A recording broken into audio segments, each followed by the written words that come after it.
सबको जय मसीह की। आज की सभा में आप सबों का स्वागत है। मेरे प्रियो, परमेश्वर कितना भला है। जो कुछ वो करता है वो परफेक्ट, उत्तम और अच्छा होता है। परमेश्वर ने आकाश और पृथ्वी की रचना की। एक एक दिन, एक एक सृष्टि और रचना के बाद उसने कहरा आरंभ किया कि अच्छा है। लेकिन जब उत्पत्ति के लिखी पुस्तक उसके दूसरे अध्याय के 18वें में आते हैं, उसमें परमेश्वर ने पहली बार कुछ ऐसा कहा कि ये अच्छा नहीं। अगर परमेश्वर किसी बात को कहता अच्छा नहीं तो वो एक बहुत बड़ी बात है। उसके पीछे भी फिर गहरी और कुछ बड़ी बात है, क्योंकि परमेश्वर व्यर्थ में कोई बात नहीं करता। 2:18 में लिखा है, फिर यहोवा परमेश्वर ने आदम से कहा कि आदम का अकेला रहना अच्छा नहीं, मैं उसके लिए एक ऐसा सहायक बनाऊंगा जो उससे मेल खाए। लिखा है, परमेश्वर यहोवा भूमि में से सब जाति के बनेले पशुओं, आकाश के सब भांति के पक्षियों को रचकर आदम के पास ले आया कि देखे वह उनका क्या नाम रखता है। और जिस जिस जीवित प्राणी का जो नाम आदम ने रखा वही उसका नाम हो गया। अतः आदम ने सब जाति के घरेलू पशुओं और आकाश के पक्षियों और सब जातों के बनेले पशुओं के नाम रखे, परंतु आदम के लिए कोई ऐसा सहायक न मिला जो उससे मेल खा सके। लिखा है, तब यहोवा परमेश्वर ने आदम की एक भारी नींद में आदम को डाल दिया, और जब वह सो गया उसके एक पसली निकाल कर उसको उस जगह मांस भर दिया। और यहोवा परमेश्वर ने उस पसली को जो उसने आदम में से निकाली थी स्त्री बना दिया और आदम के पास लेकर आया। और आदम देख के क्या कहता है? तब कहता है, अब ये मेरे हड्डियों की हड्डी और मेरे मांस का मांस है, इसलिए इसका नाम नारी रखा जाएगा, क्योंकि ये नर में से निकाली गई है। इस कारण पुरुष अपने माता पिता को छोड़कर अपने पत्नी से मिला रहेगा और वो एक ही जन होंगे, एक ही तन होंगे, एक ही जन होंगे, वो दोनों एक ही होंगे। मेरे प्रियो, परमेश्वर ने देखा कि आदम अकेला है। आदम अच्छा नहीं है करके नहीं बोला। जो आदम की वो स्थिति थी उसको उसने कहा ये सही नहीं है, ये अच्छा नहीं है, उसका अकेलापन। अब प्रश्न ये है, परमेश्वर ने विवाह को रखा है जीवन में, उसको एक ऐसा साथी दिया जो उसके साथ मेल खाए। यानी अगर वही उसके साथ मेल खाए तो और कोई मेल नहीं खाने वाला था वहां पर। जो कुछ भी उसने देखा कि उसके साथ एक मेल खाने वाला नहीं था। सो परमेश्वर के मार्ग सिद्ध हैं, वो हमारे मार्गों को सिद्ध बनाता है। लेकिन उसने उस आदम को स्वयं इच्छा दी, उसने अपने निर्णय लेने की उसको बड़ी सामर्थ्य दी, उसने सब कुछ उत्तम किया। तो अब यहां पर उस मेल सहायक को साथ में लेकर उस उद्देश्य से जो परमेश्वर ने उसके लिए रचा है आगे चलना, उसमें आदम का उत्तरदायित्व। मेरे प्रियो, आगे चलकर कलीसिया के संबंध में प्रभु यीशु ने कहा, अच्छा है कि मैं पिता के पास जाऊं, ये तुम्हारे लिए अच्छा है कि मैं जाऊं। अगर मैं जाऊंगा तो मैं पिता से विनती कर कर तुम्हारे लिए एक ऐसा सहायक भेजूंगा जो हमेशा हमेशा तुम्हारे साथ रहेगा। मेरे प्रियो, परमेश्वर ने मनुष्य को कभी अकेलेपन में रहने के लिए उसने योजना नहीं बनाई। अब क्या उसके विवाहित जीवन से उसका अकेलापन दूर हुआ? मैं आपसे पूछना चाहता हूं, आप में से जितने विवाहित हैं, क्या उस विवाह ने आपके जीवन में सब कुछ पूरा कर दिया? क्या वो ईश्वरीय उद्देश्य की अकेलेपन को ना अनुभव करते हुए ईश्वरीय उद्देश्यों को, जिस कारणवश परमेश्वर ने परिवार के अंदर एक पति पत्नी, एक विवाहित अवस्था के अंदर एक यूनिट बनाया, क्या वो पूरा हो पा रहा है? आज चारों तरफ हम देखते हैं, यद्यपि वो परमेश्वर की वेदी पर यह विवाहित जीवन आरंभ हुआ, लेकिन बहुत से टूटे अवस्थाओं को देखते हैं।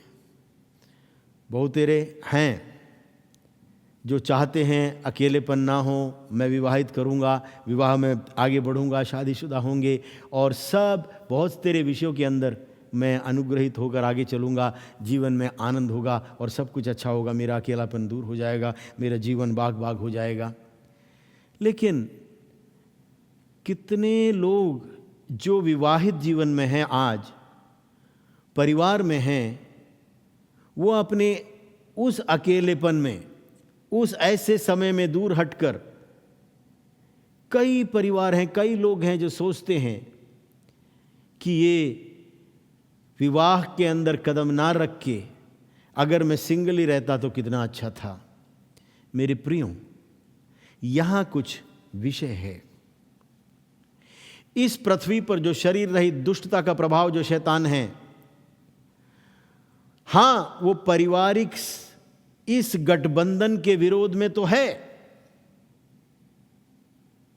एक दिन मैं अपने किसी विषयों के अंदर, कोई पति पत्नी का विषय नहीं था, लेकिन कुछ और बाहरी कुछ विषय थे, उसके अंदर जहां मैं था, जिस परिस्थिति में था, जहां मैं था, वहां पर मैं खड़े होकर मैं अपने मन के अंदर सोच रहा था, इतना अधिक दबाव, इतना अधिक सताव की अवस्था के अंदर, एक हिम्मत हारने वाली अवस्था, और हृदय और मन के अंदर मैंने अपने मन में केवल इतना ही कहा था कि मैं यहां से अपना बोरिया बिस्तरा बांधूंगा और जाऊंगा अपने पत्नी बच्चों को लेकर। मेरे प्रियो, जहां भी परमेश्वर ने आपको रखा है, परमेश्वर ने एक समय जिस अवस्था में रखा है, वहां पर एक समय है। उस समय के पूरा होने तक यदि हम दृढ़ता से अपने विवाह के संबंध में, अपने परिवार के संबंध में, आपके नौकरी के स्थान पर, आपके बुलाहट के स्थान पर, यदि आप थोड़े और देर थाम कर अगर आप अपने उस पोजीशन में बने रहेंगे, और वो मेल सहायक जिसका विषय प्रभु यीशु ने कहा था कि मेरा पिता के पास जाना तुम्हारे लिए अच्छा है, कि मैं पिता से विनती करूंगा, वो तुम्हारे पास आएगा और वो तुम्हारे साथ हमेशा रहेगा। पवित्र आत्मा जो हमें छोड़कर एक पल के लिए भी अलग नहीं होता, जो हरदम हमेशा हमारे साथ है। अगर हम थोड़ा अपने मजबूरियों में, अपने विषयों के अंदर, अपने सताव के अंदर थोड़ा सा अगर उसकी ओर हम झुकें और उसकी सहायता मांगें, एकदम से वो हमारे विषयों के अंदर एक अलौकिक दैविक हस्तक्षेप को कर हमको संभाल लेगा। अपने परिस्थिति में खड़े होकर हताश होकर मैंने कहा था मैं यहां से जाऊंगा, जहां आज खड़ा हूं वहां से नहीं, ये तो बहुत पहले, सेवा से पहले की भी बात है। तुरंत परमेश्वर का आत्मा, वो प्रभु यीशु अपनी करुणा में मेरे हृदय के अंदर अपने आत्मा में होकर मुझसे कहता है, हे पुत्र, तू क्या सोच रहा है। एकदम प्रभु यीशु ने कहा, हे पुत्र, उस क्रूस पर पड़े हुए मैंने कुछ पारिवारिक गठबंधनों को किया, गठजोड़ों को किया, तू क्या सोच रहा है। मेरे प्रियो, वो समय था कि मैंने अपनी परिस्थिति के अंदर, जब प्रभु यीशु ने पवित्र आत्मा के द्वारा मेरे हृदय के अंदर, मेरी आत्मा में जब वो वचन, उनकी मंशा, और जो मेरे सोच से हट के था, जो परमेश्वर कहता है तुम्हारे सोच और मेरे सोच में, तुम्हारे विचार और मेरे विचारों में बहुत अंतर है। जैसे आकाश पृथ्वी के ऊपर ऊंचा, इसी रीति से वो कहता है मेरे विचार तुम्हारे विचारों से ऊंचे हैं। मेरे प्रियो, स्वाभाविक रीति से उन दबाव के अवस्थाओं के अंदर, टूट फूट जो परिवार के अंदर हम देखते हैं, जो हम शांति खोज रहे थे वो जब हमें नहीं मिलता, जब एक दूसरे से हमें दुख मिलता है, करीब से करीब जिनको हमने सोचा था ये मेरे हृदय के बहुत निकट, इसके ऊपर मैं विश्वास कर सकता हूँ, ये मेरा सबसे अति प्रिय है। मेरे प्रियो, जब वहाँ से धोखे की और बिट्रेयल की जब हम बातों को सुनते हैं, हृदय में चोट पड़ती है। मेरे प्रियो, हिम्मत ना हारें।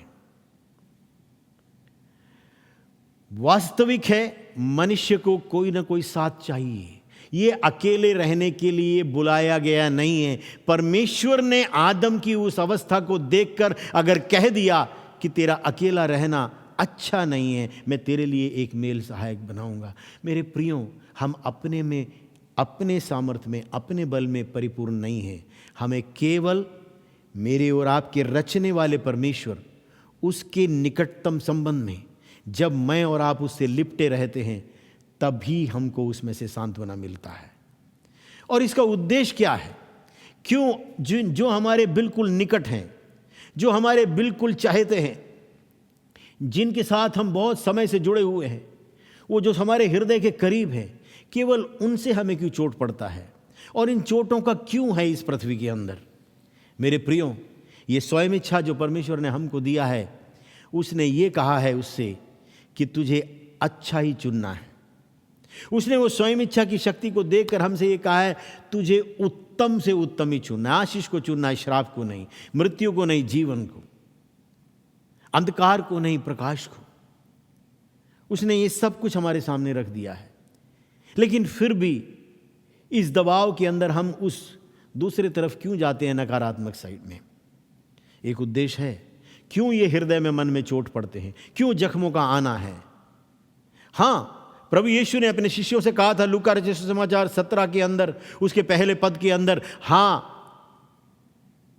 ऐसा हो नहीं सकता कि ठोकर ना आए। ठोकरों का आना अनिवार्य है। ये क्यों, ये दुष्ट, ये शैतान क्यों लाता है?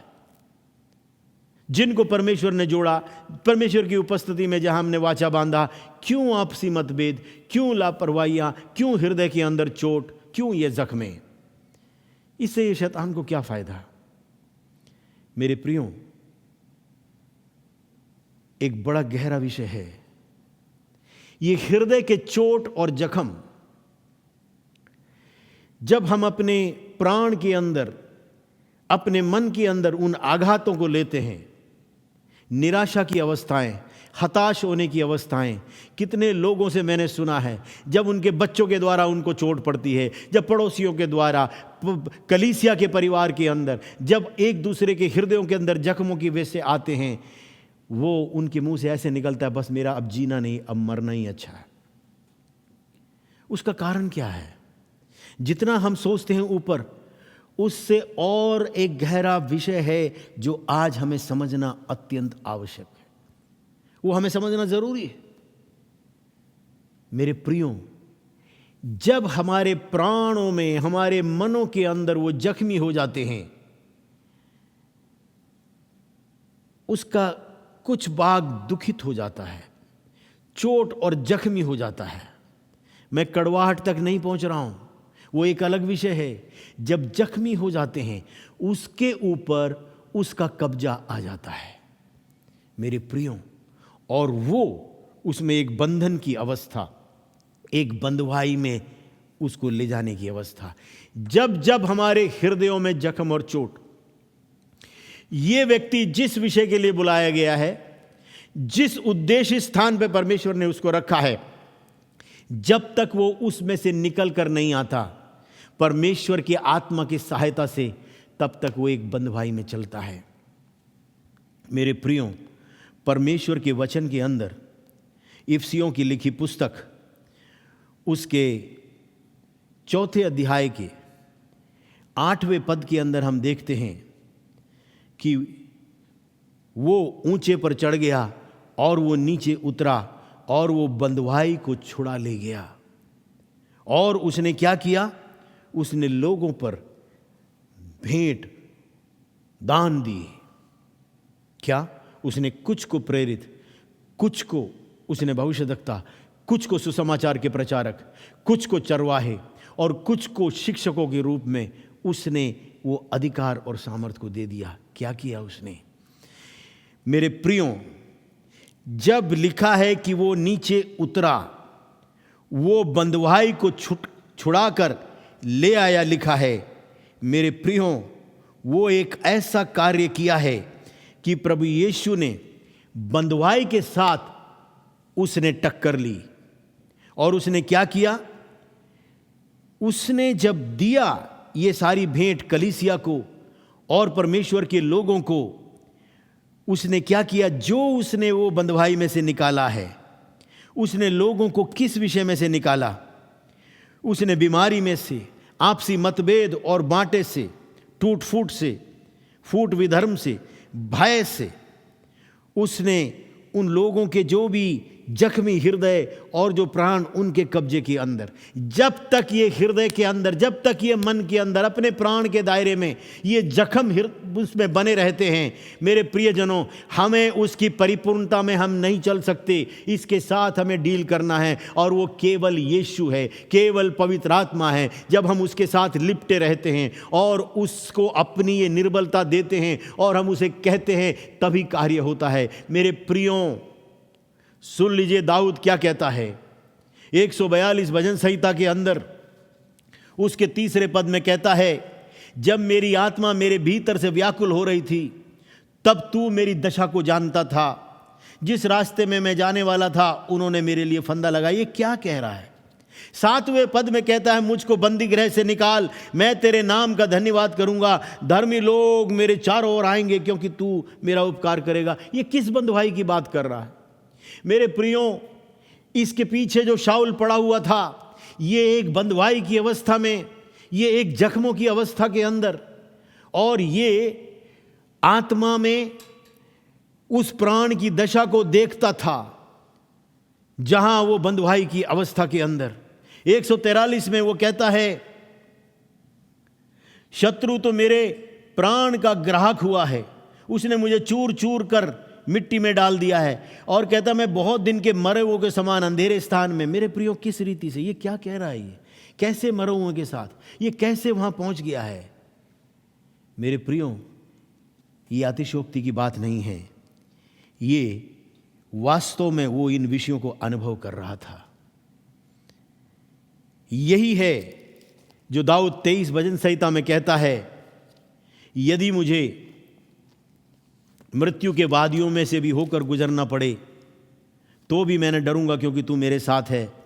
और 3 पद में 23 के भजन संहिता के वो 3 पद में कहता है, वो मेरे प्राण को बहाल कर देता है, रेस्टोर्स माई सोल।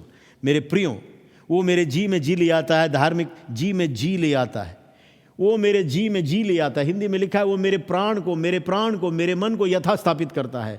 मेरे प्रियो, हमको और आपको एक रेस्टोरेशन की उसकी आवश्यकता है। 35 भजन संहिता के 7 और 17 के अंदर फिर से दाऊद का ये कहना है, उसके 7वें पद में, यहोवा के सामने चुपचाप रहे लिखा है। उसके 35 के अंदर उसके 7वें में, क्योंकि अकारण उन्होंने मेरे लिए जाल गड्ढे में बिछा दिया, गड्ढे में बिछाया, बंधुआई के जगहों पर, एक नरक की अवस्थाएं। उन्होंने मेरा प्राण लेने के लिए गड्ढा खोदा है लिखा है। उसके 17वें में लिखा है, हे प्रभु तू कब तक देखता रहेगा इस विपत्ति से जिसमें उन्होंने मुझे डाला, मुझे छुड़ा। जवान सिंहों ने मेरे प्राणों को बचा ले। मेरे प्रियो, ये एक गंभीर विषय है। वो कहता है, मेरे जी में जी ले आता है। हमारे जी में जी ले आने वाला केवल वो प्रभु है। हमको एक छुटकारे की उसमें से आवश्यकता है।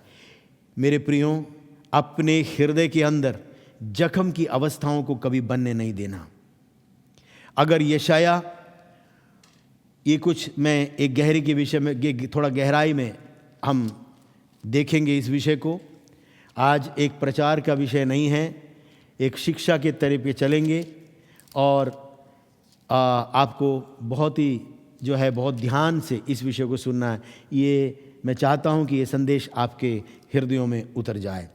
उसके 7वें अध्याय के 6 पद में यशाया नबी की लिखी पुस्तक में हम ऐसा पढ़ते हैं, हम यहूदा पर चढ़ाई करके उसे गबरा दें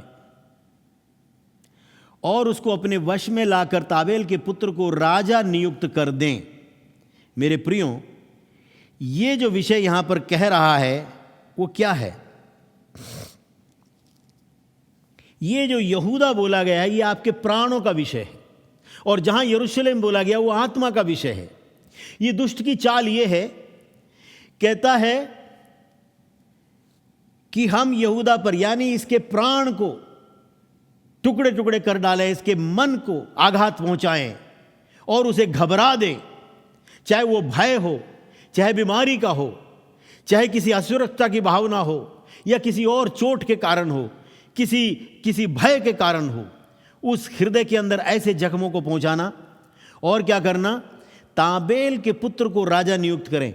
जब तक हृदयों में जख्म है, मेरे प्रियो, इसको समझने की कोशिश कीजिए, तब तक ये ताबेल जो दुष्ट है, जो उसकी पकड़ इसके ऊपर, और वहाँ एक बंधुआई की अवस्था। मेरे प्रियो, नहीं, मैं और आप इस अवस्था में बने रहने के लिए नहीं।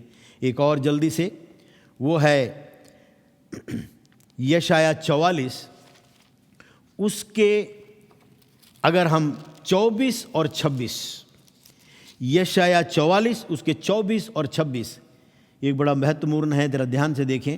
हे यहोवा तेरा उद्धार करता, जो तुझे गर्भ ही से बनाता आया, यूं कहता है, मैं यहोवा ही सबका बनाने वाला हूं, जिसने अकेले ही आकाश को ताना और पृथ्वी को अपनी ही शक्ति से फैलाया। मेरे प्रियो, वो परमेश्वर हमको दृढ़ करता है, कहता है मैं तेरा छुड़ाने वाला हूं, मैं तेरा उद्धार करता हूं, जिसने तुझ आकाश को तान दिया है। और उसके बाद उसके 26 में, और अपने दास के वचन को पूरा करता है, लिखा है, अपने दूतों की युक्ति को सफल करता है, जो यरूशलेम के विषय कहता है फिर बसाई जाएगी। इससे पहले मैंने आपसे कहा था, यरूशलेम जो है वो आत्मा को दर्शाता है, और यहूदा जो है वो प्राण को दर्शाता है। वो कहता है फिर बसाई जाएंगी, फिर से यह आत्मा नई तरीके से, एक नई बसावट की अवस्था। और ये प्राण जो है, यहूदा जिसके लिखा है, यहूदा के नगरों के विषय वे फिर बनाए जाएंगे, उनमें उनके खंडरों को मैं सुधारूंगा। मेरे प्रियो, ये भविष्यद्वक्ता के भविष्यवाणी के वचन हैं, ये प्राण और आत्मा का विषय है। अगर वो कहता है ये फिर से बसाए जाएंगे, ये मैं फिर से बनाऊंगा, ये कहता है मैं तेरे प्राण को फिर से नवीकरण, एक नए तरीके से बनाऊंगा, उनके खंडरों को सुधारूंगा। अगर आज आपके हृदय आपके पारिवारिक विषय में, या मित्रता के चोट के कारण,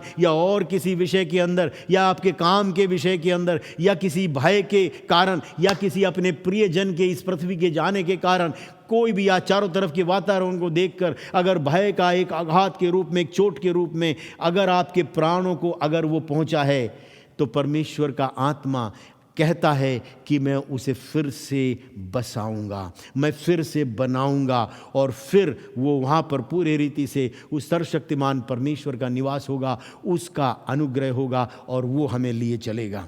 मेरे प्रियो, हमें इसको बहुत उत्तम रीति से हमें समझना है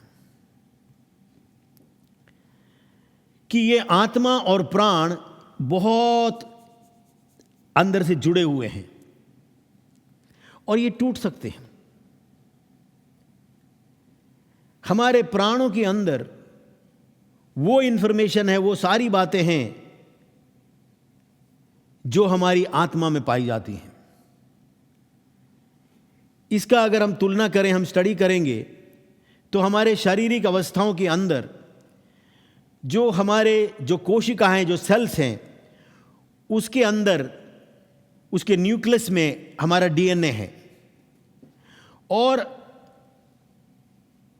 जो एक एमिनो एसिड्स के चेन है, आप लोग जानते हैं, आजकल सारा इंफॉर्मेशन आपको मिल सकता है इसके अंदर। वो एक फाइल की तरह काम करता है, जो हमारे जेनेटिक सूचनाओं को, इंफॉर्मेशन को उसके अंदर संजोए हुए है। अगर कोई ऐसा एक टेक्नोलॉजी हो, तो ये पूरा शरीर जो है उस एक कोशिका से हम निर्मित कर सकते हैं। इसी रीति से हमारे प्राण के एक छोटा सा भाग अगर जख्म के कारण, दुख के कारण, भय के कारण, किसी ट्रॉमा के कारण, किसी विषय से अगर वो दुष्ट के हाथों में लग गया है, तो मेरे प्रियो, वो उसको पूरे प्राण की, पूरे मन के ऊपर कब्जा नहीं चाहिए। जब लोगों का मन टूटता है किसी रिश्ते के कारण या किसी के कारण, मेरे प्रियो, आपने नोट किया कि आप खुल के आराधना नहीं कर पाते, आप प्रार्थना नहीं कर पाते, बार बार वही जख्म और वही हथौड़े की तरह बजता है। मेरे प्रियो, ये बंधुआई का वो भाग है जहां मुझको और आपको परमेश्वर छुटकारा देना चाहता है। अगर इसमें से हम नहीं निकलते हैं, हम उसके लिए पूर्ण रीति से फलवंत नहीं हो सकते। इसलिए अपने विश्वास के ढालों को लेना और हमें उसमें से निकलकर परमेश्वर को धन्यवाद देना। इसलिए दाऊद पुकारता है, वो मेरे जी में जी ले आता है। इंग्लिश में लिखा है, रेस्टोर्स माई सोल। वो मेरे और आपके प्राण को बहाल करता है, वो उसको पुनर्स्थापित करता है। वो मेरे और आपके जीवन के अंदर उसकी अत्यधिक हमको आवश्यकता है। मेरे प्रियों, ये एक हमें नज़रअंदाज करने वाला विषय नहीं है। ये एक ऐसा विषय है कि हम कलीसियाओं में या हम संदेशों में हम सुनते नहीं हैं, बहुत से लोग समझ भी नहीं पाते। उसको हम एक नेचुरल वे में ले लेते हैं। नहीं नहीं, ये बड़ी दुष्ट की चाल है। ये हो सकता किस तरह से टूटता है मन। गहरा भय, ट्रॉमा, बहुत ज़्यादा दर्दनाक अवस्थाएं जीवन के अंदर शरीर का हो सकता है। वो हमारे प्राणों को टुकड़े टुकड़े करता है। मेरे प्रियों, इसलिए हमें उस विषय को समझते हुए परमेश्वर की उपस्थिति में हमें उठ खड़े होने की आवश्यकता है। परमेश्वर ने मेरी और आपके लिए सब कुछ पूरा किया। पहला पत्रस 2:9 में प्रभु ने हमें उस वचन को दिया है। वो कहता है, तुम राजा और पुरोहित, राज्य पुरोहित, और कहता है तुम्हें अंधियारे से निकालकर उजियाले में लाकर प्रवेश कर दिया है। मेरे प्रियों, यहाँ पर क्या है जो परमेश्वर कहता है? हमें उसी यशाया 44 उसके 24 और 26 में आना है। वो कहता है, यहूदा यानी वो मेरा प्राण, और कहता है यरूशलेम वो मेरे प्राण का भाग, वो यरूशलेम मेरे आत्मा का भाग। वो कहता है कि मैं उसे फिर से बसाऊंगा। मेरे प्रियों, आज वो समय है कि अगर कोई ऐसा विषय है तो उसको अंदर गहराई में ना फंसते हुए हमें उसमें से उभर कर हमें परमेश्वर को पुकारना है। मेरे प्रियों, अगर हम उसे पुकारते और उससे लिपटे रहेंगे तो हमारे जीवन के अंदर आश्चर्यक्रम पे आश्चर्यक्रम देखेंगे।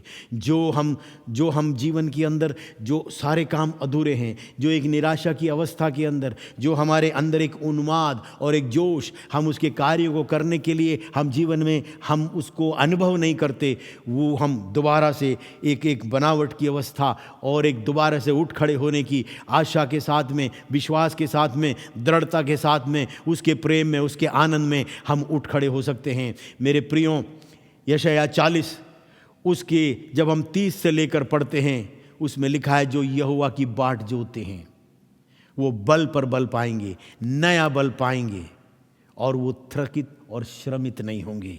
वहाँ पर एक बहुत बारीक कुंजी है। मेरे प्रियों, हम उसमें ध्यान करेंगे, और वो विषय है जो हमारे जीवनों के अंदर एक बड़े रूपांतर और हमको नया बल देकर एक नई सामर्थ के साथ विजय में हमें आगे चलाता है।